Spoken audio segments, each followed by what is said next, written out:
What's up guys, it's Professor Clues here, and yes, we are doing another squad builder, and this is a 10 to 15k French team, and it's a very good team. And the reason I actually built this team was because Harry Ellison, who I'm sure most of you might know, has got 800 subs. I think he's about 20 off 900, I'm not too sure about that.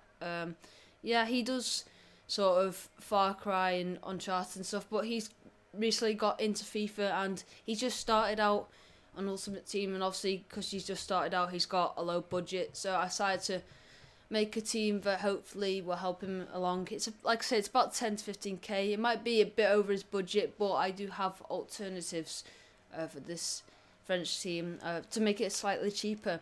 And we're just going to get straight into it. I just changed the nationality to France, and in goal we have got Mandanda, and this guy looks an absolute beast. 6'1", which is a pretty average height for a goalkeeper, and then 86 dive and 86 reflexes.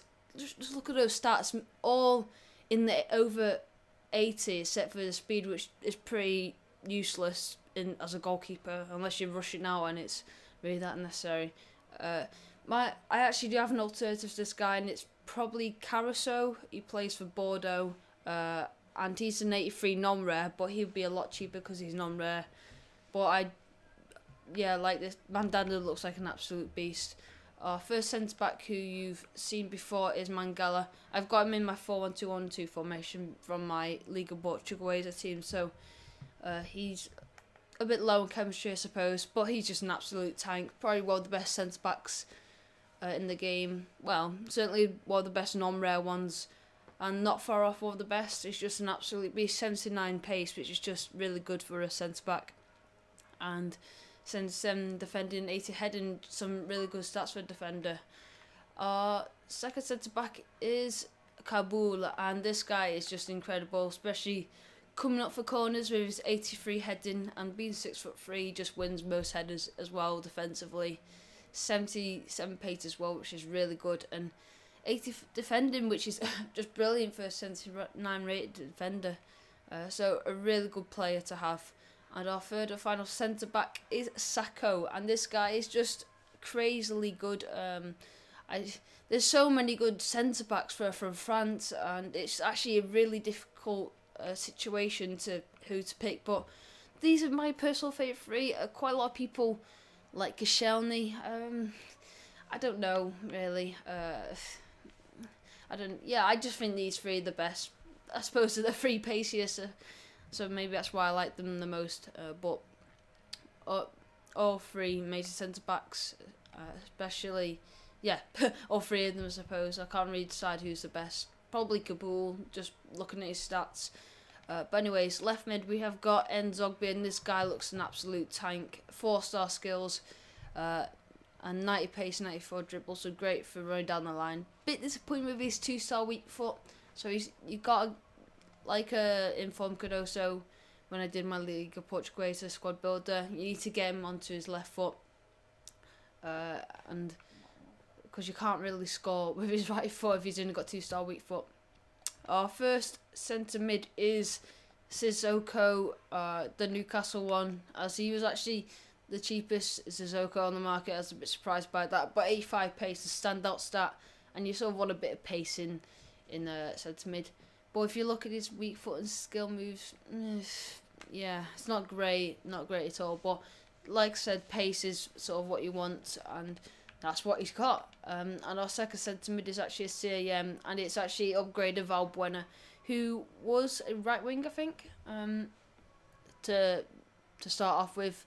But he's also been upgraded as well as moving, and that's really good because he's actually a pacey player. So being right, like having 84 pace at right wing is totally different from being a centre attacking mid and having 84 pace. It just seems so totally different to me.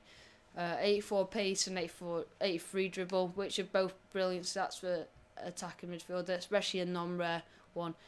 So he looks like an absolute beast. I haven't played with this team yet. I've literally just built it, but it's only for Harry Ellison's benefit. I actually got advice saying I should do highlights at the end, which I totally agree with. I'm actually going to start doing that, but unfortunately I couldn't do it with this one because I just literally built it, so I've not played any games with it, but it looks absolutely beast. I'm really excited about using it, and hope Harry Ellison is, if he does take this into account.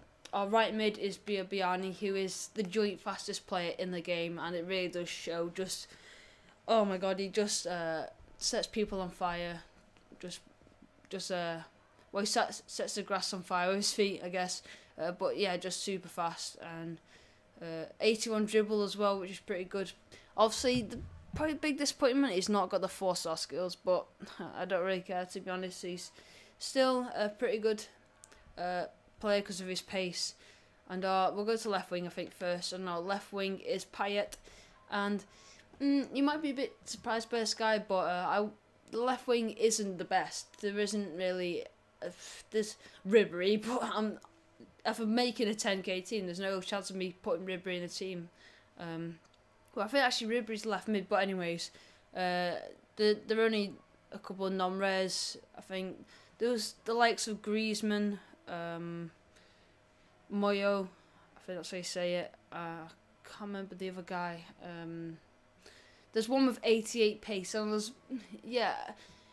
But when I looked, he had 3-star skills and like 79 dribble. And I just looked at this guy, and out of all the left wings, he just had the best stats. And I thought he would actually, even though he's only got 83 pace, he would actually be a really good player because of his dribble and his skill moves. And he's actually got quite a good shooting stat as well. So he could be maybe the big disappointment of the team if there is one, but I'm not saying he's bad. But anyways, right wing, we have got this, my favourite players of Ultimate Team is Ben Arthur. Just incredible. If you've ever used Kelvin, he is the gold version of him. If you've used Ben Arthur, then Kelvin is the silver version of him. It's just vice versa. They've just got very similar stats for the like card being gold and Kelvin being silver. But anyway, enough of Kelvin. 83 pace and 86 dribble. But what I love about him, he keeps the ball so close to his feet. He might have the skill dribbler trait, and I think a lot to do with that is his 5-star skills. I don't know what makes me think that, but I think it is his 5-star skills that helps a lot. But that 75 shot is just a lie. If you run at full pelt with him, if you just shoot, he will just go top corner. His shot is ridiculously good from any angle, from any range. It's just so good, so OP. It's crazy. But up top we have got Remy, and yeah, 93 pace. Sorry, 92. Sorry, but 92 pace and A4 heading, which heading is actually quite a key stat this year. As I found out with Falcao, he wasn't that good at heading last year because of his height, but they seem to have adjusted that. And he just seems to win every header, Falcao. So I can imagine Remy winning most headers as well. But I think he's got quite good finishing. I'm not too sure what it is, but I can imagine it will be really high. And the past user got 22 goals in 28 games, or the last couple of users, which is pretty good. So hopefully I can do a lot of this guy. Like I said, there's a couple of maybe changes you can make. And one of them is Remy, and you could replace him with Cisse, who's actually a really good striker. He's just a really cheap version, a non-rare version of him. And this team would be under 10k if it weren't for Remy. 2k he cost me. He was by far the most expensive. I think the next most expensive was Mandanda. Like I said, he could be replaced by Caruso or by Londrau, is it? I can't remember. I don't know how you say his name. Or you could do Koscielny instead of Kabul as well, because he costs over K. There's just a couple of options you could do. And I've just gone for a team that I would probably maybe enjoy using, which is a bit unfair, maybe. But like I said, there's a couple of other options, and that hopefully you can take them into account if you've not got exactly the exact amount. But anyways, that's pretty much it for this episode. I've sort of gone on a bit. It's coming up to 10 minutes this video. So if you enjoyed this video, please leave a like, and Be great if you subscribe. But thanks for watching, guys. Peace.